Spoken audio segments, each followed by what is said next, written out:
Hello and welcome to the Alexandra Wenman show. I have such an extraordinary guest on my show today, and this is very interesting because he is actually the real life Willy Wonka. Angus is well, I'll let you talk about it in a second, but he's actually a chocolate taster and journalist by trade. But he's actually a bit of a dark horse. He's an undercover light worker, a bit like many of us and a bit like many of you watching.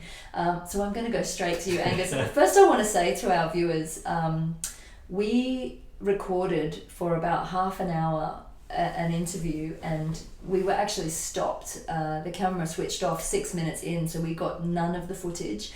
And we were having a bit of a conversation that we feel is important. So I think something or someone tried to stop us recording what we were talking about. That's right. And so now we've done a load of protection and we're going to go in again. We will not be defeated. We're going to talk about this on camera because the guidance that we've both had is that it's really important for you guys to know this, because a lot of you out there, you might not be working as healers or psychics, some of you will be, but a lot of you are starseeds and light workers and doing a lot of work for this planet, and I think it's important for us to all feel supported and know that we're not alone. So even people that you encounter in daily life might actually be the same. So it's, you know, we're all here. We're all undercover. So Angus, talk to us. That was so unusual, wasn't it? It was weird, yeah. I mean, we were sitting here, right, and something just came in and stopped the filming. It was like really wacky. It's like, whoa. But I think we're both not frightened. We don't hold fear, and we take advantage of it. And I think it's happened a couple of times to me before. You know, things just get knocked over or get stopped. Yeah, my camera got thrown across and the balcony. then we know we're onto something seriously interesting. We know it's important. Something's very important. And what we were talking about, you know, we were just getting onto his subject, and then it got stopped, which means, wow, that means we've really got to talk about that and really get that message over. And I think, like what you're saying, yes, I'm an author, writer, I'm a chocolate taster, it's all really sweet and stuff, but here's his book. We'll talk about this at the end. Yeah. But I think, you know, I've always was a bit of a loner, and I never really felt I was of this planet, in a kind of many ways, sort of spiritually and sort of definitely physically. What I see in the world, I do not understand. I don't understand why and how people talk to each other, how people believe that they should listen to certain people and things like that. So right way throughout my life, yes, I'm a writer and I'm a communicator, and I've been put into this position where it's almost like 50 years on now we're going to the Angus talk, but he's had to learn these lessons first. Yeah. It's like what you're saying. I do believe, like yourself, I'm an undercover light worker, but I'm about to go in front of many more millions of people, but do it in a way that is in a way that I don't get murdered. Do you know what I mean? Because if you look at how many people don't exist anymore, John Lennon, for making a great example, Michael Jackson, Bob Marley, and I've been looking at these people, and I've been looking at their messages and thinking, I think we've got to be very careful with what we say and how we do it. Yeah, absolutely. So I think what we're about to say is going to be quite interesting, because there's so many people out there that feel like they're on their own, but they're not. I think we're a similar sort of people that have this energy, and we are dangerous, and we can turn the world upside down, which I know now. It's why I was born. Purely by following your heart, right, and following your truth and trusting your guidance, over and above any other external authority. You know, if you put your power of authority in your higher self, in your divine self, in your intuition, in your emotions are an amazing internal compass. You know, what feels right for you, what doesn't feel right for you, and follow that path and that truth, as opposed to anything that anyone is trying to ram down your throat, whether it be from TV or news or whatever it is. I always say, like, just be like a child and ask questions of everything. You know, if you see something on the news, something that always comes up for me is like when you've got something that's the biggest news story of the moment and they keep playing it on repeat, like a big disaster or something. Exactly. Question, what's going on behind this? Why are they trying to get everyone to focus on that? What's being slipped through Parliament without anybody knowing about it? Why is Brexit there so much? what's going on here? Yeah. That means we're required not to think about something else. And that something else is this gigantic battle. I feel an enormous battle is going on in the spiritual world, even not just the spiritual world, but I believe in the universal physical world. And in our own consciousness, well. There's like we're all duality, right? So it's like the battle is almost between your own thought, deciding in every moment, am I going to choose, and Marianne Williamson says it's love or fear, right? So our own emotions, our own thoughts, but there's so much around to make you fall into those lower emotions. Yes. Like we're barraged with absolutely. negative press, we're barraged with subliminal programming. Yes. It's deliberate. Yeah. I think it's a necessary requirement for the longevity of the establishment. So they have to, it's almost like I feel there's a negative energy that can only survive off human negativity. Yeah. And once that negativity is vanquished, or whatever word, they're finished. Yeah. And they're so they're so weak because that's all it takes is for us to switch off the news and to go and be nice to someone. Yeah. That's it. Yeah. Just be friendly and just not. I mean, for example, I think from the moment I went to school, I was put in front of a race. So I was with my friend. I was 7 years old. I was told to race them. You have got to beat someone. It's pitting everyone against Nothing each other. changes. Exams, work. You've got to be better in competition. But then if you don't get into that one, let's do sport. Let's beat people that way. Oh, if it doesn't work, let's try religion. Let's get them to cross. Let's get them to fight. So the better ones are the three-legged race where you tie your and you've got to race together and the cooperation. Yeah, and I had my son at sports day, and it was great because he just ran the other way. He was like, goodbye. So, that's my son. That's my boy. He's against the establishment. Yeah. I always failed everything because I saw it was pointless in government indoctrination program, which I refused to listen to, which is why I failed all my exams. Good. I failed my way to success, but it wasn't until later on that I kind of realised there was a much deeper meaning of why I'm here. Yes, I've got a job going around chocolate factories and it's all great, but there's a reason for that, which is so that people can understand who I am and feel comfortable with me being not yourself, because you're much deeper than a lot of people I've been. It opens a lovely door into Angus, doesn't it? It's really good. Look at me, here I am, I've got this great fun job. I wonder what they're planning for you, because it's unbelievable. You've just been so Angus has just been to promote this lovely book. Angus has just found himself all the way from Maidstone in Kent to New York and all over America, haven't you? Yeah, so it's massive. You've just been put in front of loads of people. I came back from America and I'd been in front of 150 million people and 20 television stations and countless radios. I mean, I just forgot, and I thought, this is insane. But it's what I'd planned. I just felt it was right. I mean, I wasn't nervous. It was like, come on, radio. And it was like, I had one day in New York and it was like, we had radio station after radio station after radio station talking about chocolate. But I started to think there's something else going on here, something much deeper, much more involved, of something much more powerful that I wasn't quite in control of, which is why it's so exciting. It's like your higher self is lifting you to a bigger platform. Yes, yeah. And then the message that you're carrying can go out to more people. So, and I think the interesting thing is I wasn't ready. Yeah. Let's say 20 years ago, I want to write a bestseller, I want to have a nice house in Barbados, and okay, we all want that. Yeah. But actually, what I really want is for humanity to change. Yeah. That's my real, and I do think I'm dangerous, Yeah. I know that I'm going to make it. I don't know how. Because when your aspirations aren't selfish, right? When your aspirations, your true aspirations, are for the benefit of the collective and are for love and peace and truth to come out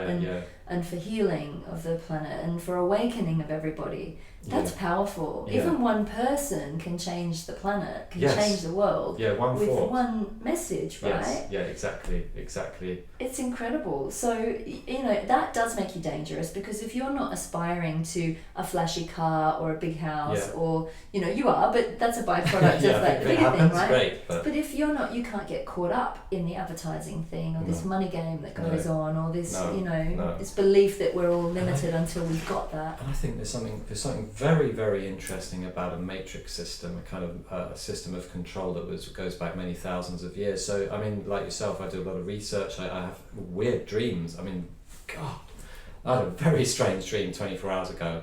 and it was horrific. Oh God, Do what you want was to tell it? you? Yeah, right? I have terrible dreams. It was as really well, weird, yeah. but it was very prophetic because I was on this planet, and it was way into the future. It was a potential future that could happen if we don't do something about what's going on. So this is in a way a bit of a warning, isn't it? Yeah, and the warning was that the humans were taken underground and their eyes were taken out, so they couldn't see anymore. So forever. So we can see at the moment.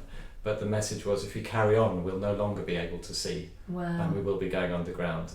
God, that's a bit like the And so- Morlock and the Eloi. Yeah, and I was there, and it's like, whoa, this is a really heavy dream. It wasn't horrific, but it was just very prophetic, and it said that if you don't start seeing now, your eyes will be useless. So I had this dream 24 hours ago. In fact, it was almost before I came here, and that I sort of woke up thinking, we have sometimes we have a dream and sometimes we really have a vision, and that goes with my feeling of a control system that we live in. I do believe now, even more so than I did before, there is a matrix system. I think that we're in a controlled, almost a potential soul trap, that if we're not careful we could get caught up in this energy that's required of us to keep the darker energies going.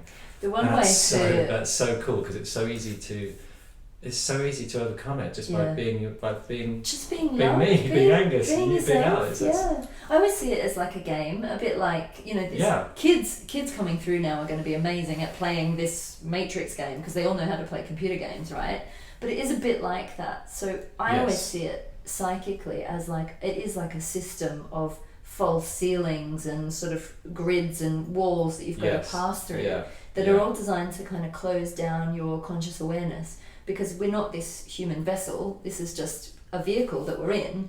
Our mind is limitless. Our consciousness is vast and is infinite and is divine. So it's all this limiting of thinking, I'm just this body, I'm just this personality. But there's the way I see it is there's Al the human, as this human being, this consciousness, and then there's this higher mind, this all-permeating wise being that is actually the true me.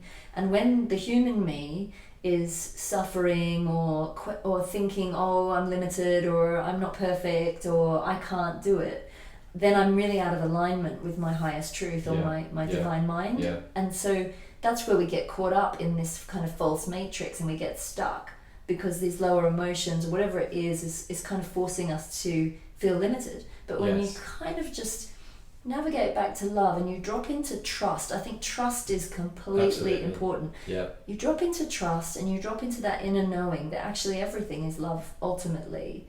Then suddenly doors open and things start to come into alignment, and you find yourself kind of brushing away these false ceilings a bit like cobwebs. Yeah. And love is like your secret weapon in this computer game, right? Love. And love isn't always light and fluffy. Love, it can be Joan of Arc. Get out of my way if you encounter anything, whether it's in your physical reality, whether it's a person that you don't gel with or that doesn't have your highest interests at heart, or a spirit or an entity that's coming into your consciousness, or a piece of information on the news that doesn't resonate. Yeah. It's having the power within you, which is the power of love, to say no. Yeah. I don't want that. I'm choosing this, and to make those choices. Yeah, and I think it's one of the things. It's so difficult as well, because if you look at how we are programmed as humans, we're born.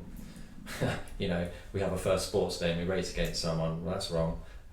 We're given topics that are of no value to learn, and we're made to feel frustrated that we don't achieve in something that's valueless. And they're teaching maths that is so boring, whereas if they taught sacred geometry and Fibonacci, God, I would have loved maths. I would have passed. If someone had put on a video about alien abduction, what? Okay, I'm in. Hello? Just put a slide ruler down, But I just felt in my education, I rebelled against the whole thing, and constant was the message was, Angus, you're a failure.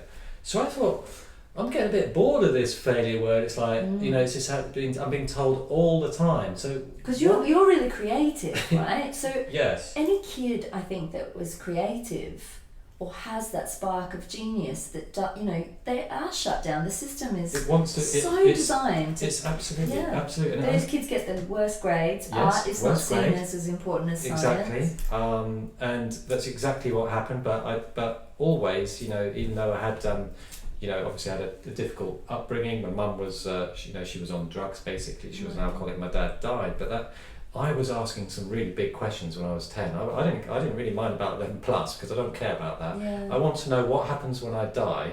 Why was I here? What's the purpose of life? Why am I really here? Because I know I'm not here to pass exams because that's just not going to not work, So I was asking these questions and it gave me a lot of strength really to fail. And now I love failing. You've made an art of failing. I found my way to success because that is what success is, the ability to be happy continuously while you're failing at something that someone else calls failure. It's just so stupid. It's just this archaic, ridiculous world we live in, and I don't belong here at all. No. I never felt I belonged here. My best moments just like we're in Spain on holiday and I just thought, wow, look at that sky, I was just staring into space and I just started connecting and starting to realise that actually it doesn't really matter. What really matters is that we're here, we're alive, and we have the ability to change and help people and help humanity get out of this horrendous control system that we've been indoctrinated by. And I think once we understand that system is designed to take our pineal gland out with the food we eat, harmony, music, whatever it is, media, like we were saying, and we understand that the system's against us, and then we're free because we have no frustration that, well, of course you can't make it. Look at the school you went to. Look at the media you listen to. How do you honestly expect to have your gifts? Yeah. But I think once we understand that, you can almost laugh. Say, well, yeah, it's ridiculous. Yeah. Human life is just perfectly absurd. Yeah. So just don't worry about it because if they want to talk about Brexit until they die, fine. Let them. It's a choice. But I think you and I and lots of other great people and lots of your audience are going to sort of think, actually, there's a lot of us around, and if we start our voice, we're going to do some serious. I wouldn't say damage. I'd say repair. It's a long word. Repair work. Exactly. These poor people and like they kind of just. I mean, we're all a little bit lost because no one really knows why we're here. Yeah. But I think gradually, a few of us are beginning to realise that, and that's where the change happens when we all start to think we're not here to get the Ferrari. We're not here to to get that kitchen extension or to work. Get a pension and die. No, we're here to raise the consciousness of the whole of the human race, and it is a race. That's why I call it the human, because it is the human race, or else it's over. And I think we have been given another chance. I do believe that we've failed many hundreds of times over many millions of years over a history that hasn't been written correctly. Absolutely. What we're taught at school is completely absurd. The human race has failed many times. It has. We're at that. Sparked up again. And sparked up again. I think we've been given this chance again, and I do believe the whole energy of the universe is relying on this human choice. They're all connected because the Pleiadians, whoever they are, they are us. We're all in the same time level. Yeah. So that it's us in a higher dimension where our light's just blown. This is hilarious. Look, the lights are blowing. Say, now we can prove it, right? Seriously. Lights just blown. Can you feel that? I did an interview the other day with a guy called Tim Coleman, who's a documentary filmmaker about aliens and UFOs and everything. And I said, if there's spirit in the room, blow the light. They've just done it again. Wow, it's amazing. It's amazing. So can we still run? Yeah, camera's still run. Let me check.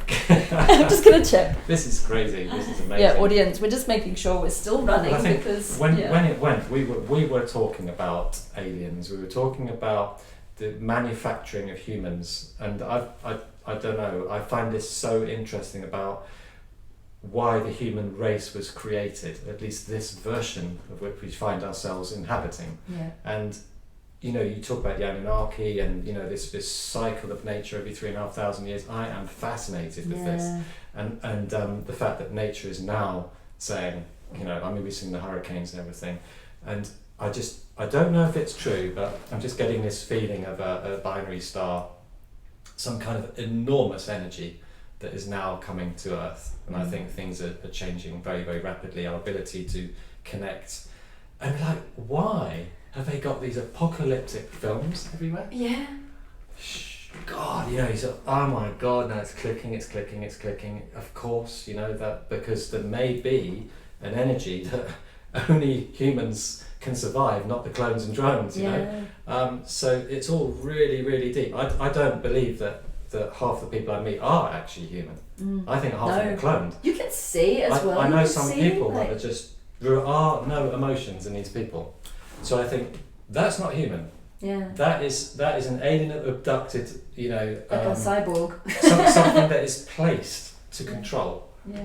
And you normally find them in certain positions of control. Oh my God! You find them in a you know, you go to a doctor's surgery and try to have a conversation about what's wrong with this you. interview is so not what they want to hear. At least the people in control, because in fact we are in control, and all we have to do to destroy this system, this matrix, is to like what you're saying, is love, and switching the television off, Brexit, but going and helping a neighbour and just being nice, you know, just being nice to people. I mean, you know, like I know we've had loads of people that have come to try and tell us things, and you're here, I'm here, lots of your readers are here, lots of your listeners, that we're all together, and if we just get together and think together and be positive, I know it can be done. Yeah. I know it can, and I'm not just here to do chocolate. You know, there was a reason why I was in front of, I think it was 250 million people. I mean, I go out and like I'm in business, say, Angus, I saw you in my hotel ship boat.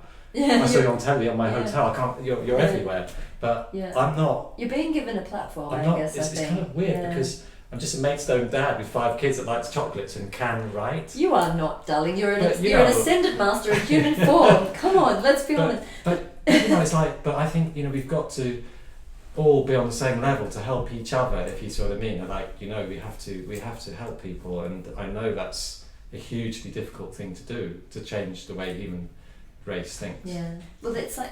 Almost, I keep being given the message of keep it simple, because you can get overwhelmed, and I'm very aware that my this YouTube channel is not mainstream at all. And we love it. That's why we love it. It's very wacky. Someone used to call me Wacky Wenman. It's right out there now, but it's the whole point is around. I'm trying to normalize these conversations, and that doesn't mean make the subject matter normal or fit it into a box. It means make it normal to talk about expanded topics and conversations about anything, you know, like that nothing should be off limits, that as humans we should be questioning, we should be talking, however weird it is, without this need to worry about what other people think and, oh my God, you're talking about that, you're a weirdo. No, I'm not a weirdo, I'm a normal person. You know, like, we're both normal people, we've both had normal jobs. I don't have a normal job anymore, by the way. But, you know, like, it's so funny, like, how much we actually have in common, because I was a food editor for Now magazine back in the day, so I used to get sent the free food and stuff as well. It was amazing. But it's, you know, there are so many of us as kind of undercover starseeds and angelic souls and light workers that are working in normal industries, having normal jobs, and not really often knowing where we fit or what we're supposed to be doing or why we're here. And the simple answer, I think, is just love. Just be loving, but that doesn't mean to be weak, and that doesn't mean that your empathy and your compassion and your gentleness are a weakness. It's about using love as a force for good. Sometimes love is really actually not on my watch, you know, and being really you know, and I think this is happening the world over, you know, since Trump came in, women are marching together, people are saying, I'm not going to eat that anymore, I'm not going to do that anymore, and why should I be doing that? And I think also what is failing in terms of this control system is the want for us to be disunited, so through wars, religions, sports. I mean, Brexit. Men and women. They've pitted men and women against each other. You know, sacred union is the short course to the divine, and they make us kind of clash. Like, so I look at every aspect of human life, and it's competitive, or not every aspect, but a lot of what we're living is made to make us think that we should be better than someone. And I don't think that's going to last, because hopefully people will wake up and think, actually, I don't mind if that football team beats. I mean, I know some people that will be in depression if their football team loses a match. I mean, genuine depression. Really. Or if they, you know, if they don't make it for this job promotion or whatever, and it's just, what is this place I'm living in? You know, the real thing is people to be happy and to help each other and not have to buy food that's made by giant companies, for example. It's all gone wrong. That's full of toxins. None of it makes sense. No, it doesn't. None of it makes sense. The way that this planet is run. You're putting crap into food that doesn't need to be there when Mother Nature grows it beautifully as it is, and because it's in a regular shape, we want to sort of do something to it. And then most of the stuff that's going in, it's toxic. It is, Why do we need it? You know the answer to I that. I know. Okay, well, let's not say it out loud. Well, I think we should. I think we should say it. I know people that can't conceive. I think the level of birth rate is going down. Women fertility is going down. The ability to imagine and to be friendly seems to be going down. Why? This is a good job. And everyone behind their phones. Artificial intelligence is taking over, but I don't think it's going to work. I've got a very strong feeling that it's going to be okay, but we have got some work to do, and that's why I write books. Yes, it's about chocolate, but I know that book. This has got your story in it. It's got my story in it, and it's about how I failed my exams, and I just got by being me. Really, well, that's just too bad. I don't want to play football. I can't pretend I like that game, but I understand if you want to do that, and I've just been through my life the whole time failing, not learning, and I think my greatest strength was I didn't learn anything. I do. And because of that, I came out of the education system having learnt nothing at all. So it's brilliant. So now it's like someone tells me, Angus, have you heard this about Angus, time the travel? system failed you. It's like someone will say, time travel. I met someone the other day and he said he'd been a time traveller. I said, yeah, okay, well tell me about it. I'm open-minded, and you look at people who time travel and they tell you things and you think, it's not possible, because the only thing I ever experience is the present, so I don't ever experience the future or the past. So I do. I have spontaneous past life memory all the time, so and there you go. And I see the future as well, but I use it. So in my sessions, it's kind of my job to see. In 100 years' time, me and you should be king and queen of the universe. Let's just help people. Honey, I think we already are somewhere up there on some other dimensional level. I know in a past life I have been a king. I have been very, because there's a statue in Madrid and it looks exactly like me. Oh my God! It's like go to statues. Oh my God, that's me! I'm a statue. You obviously liked the way you looked in that lifetime because you came back looking the same. Like, I want to come back again, but I want those looks. But I want to be the king of chocolate next time. Yeah. But it's like we get one question, then we get another question, and then once you start asking questions like twin towers, bingo, off you go. You never stop.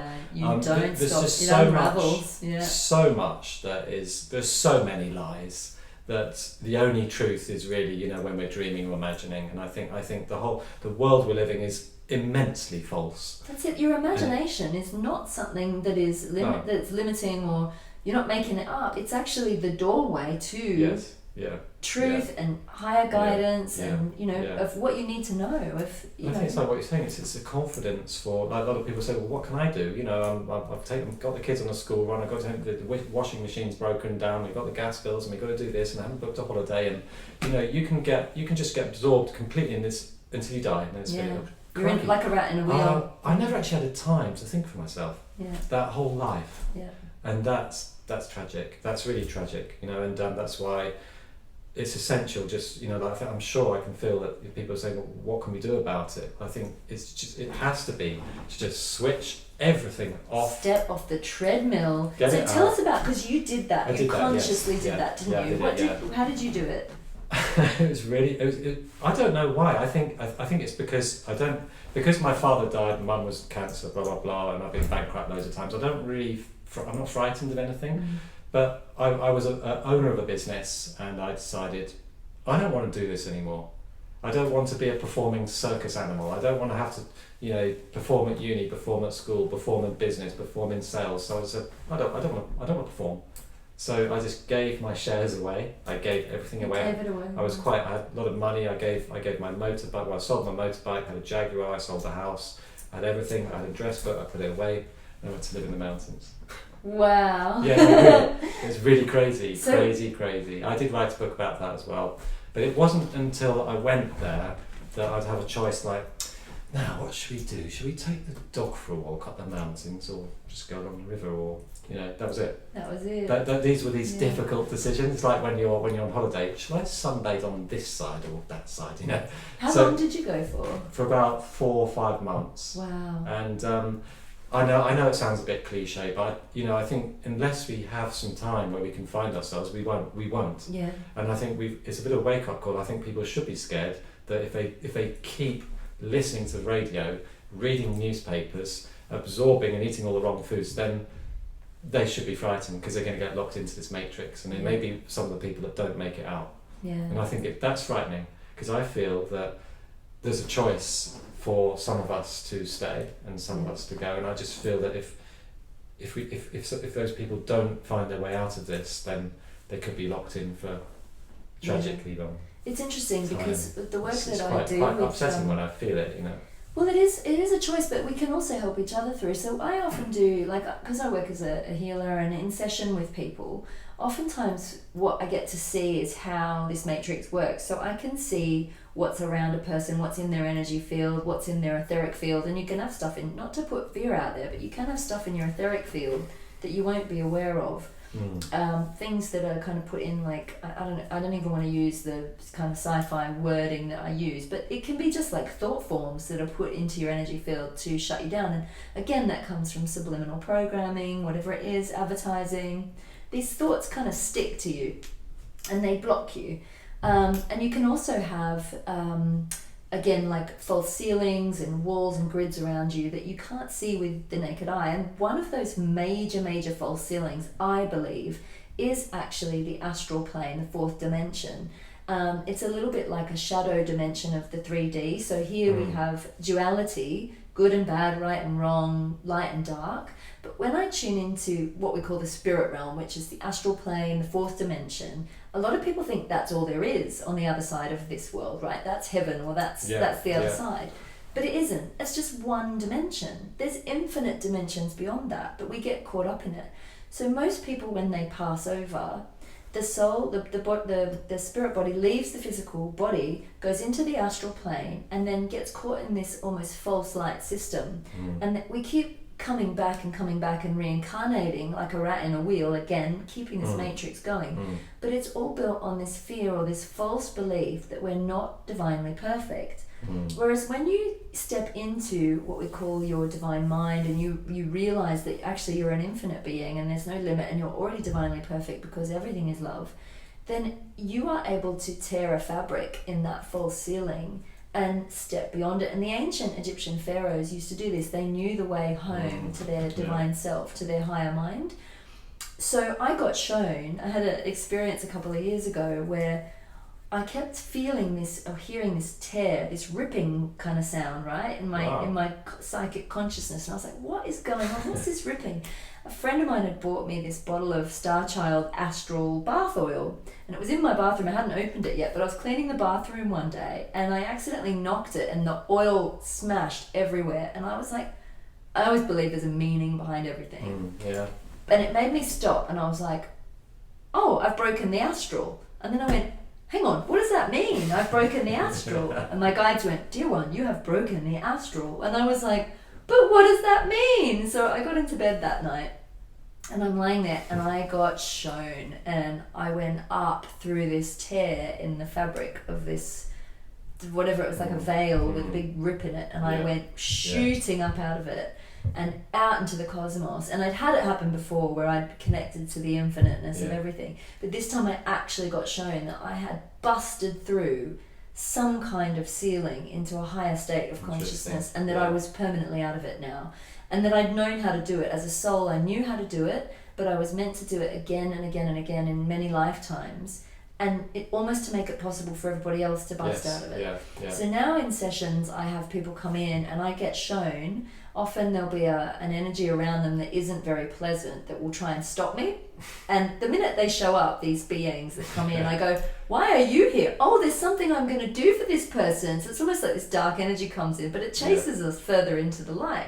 So I see one of these beings turn up, I go, oh, this person needs to be pulled through. So I pull them through whatever grid it is. Not always the astral plane, but a lot of the time we pull them through. and then the being just dissolves, they go away Yeah. because this person's got to the next level. And it is like The Matrix, it is like that movie. I'm sure that the the Wachowskis know this stuff, right? They're also probably undercover light workers, because it is a bit like Neo and Trinity and all those people kind of waking up, taking it, the red pill or the blue pill, waking up and suddenly going, the world is not what we think it is. No. It isn't. But we can find our way home through love. And if you can just set an intention that when you are going to pass, or when you are going to leave this life, don't take me just to the light, take me home to myself, take me to my divine self, my divine mind, take me home to me. And go straight to you, because you are divine. God is not separate from you, right? So that's my feeling around this game. It's about busting through these false ceilings and finding our way home to that infinite oneness. And that's exactly what you I have feel. to see it as a game, because otherwise you can go into so much fear and meltdown. I just think it's a fun game. Follow your heart. You use love. It's all love. Don't be afraid of anything. Yeah, absolutely. Yeah. That's so true. I think whatever happens to you is not how you get knocked down. It's how you get up. That's it. And the fact that you get up. Yeah. And I've learned that. I've been knocked down hundreds and hundreds of times. I'm still here.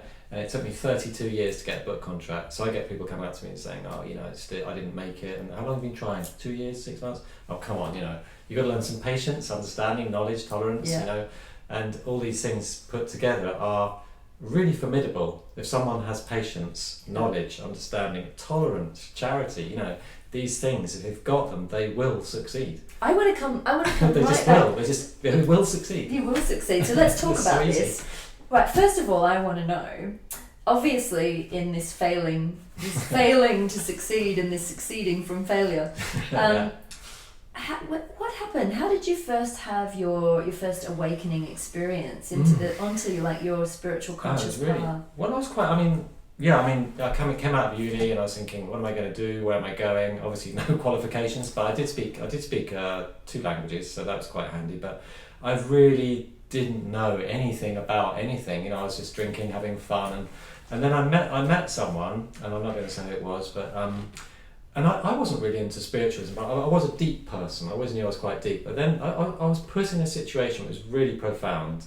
I was with someone who could hear voices, and so it's a bit weird, what's all that about then? And it turned from voices to quite nasty messages, and we went to a seance. And I'd never done a seance before, so I went to a seance, and it was just at a time of a funeral. So I think all the rules of seances we broke that night. Okay. So it didn't go too well. Yeah. So I don't really know what it was, but this seance started going. The wheel started spinning, so the glass was spinning really, really fast.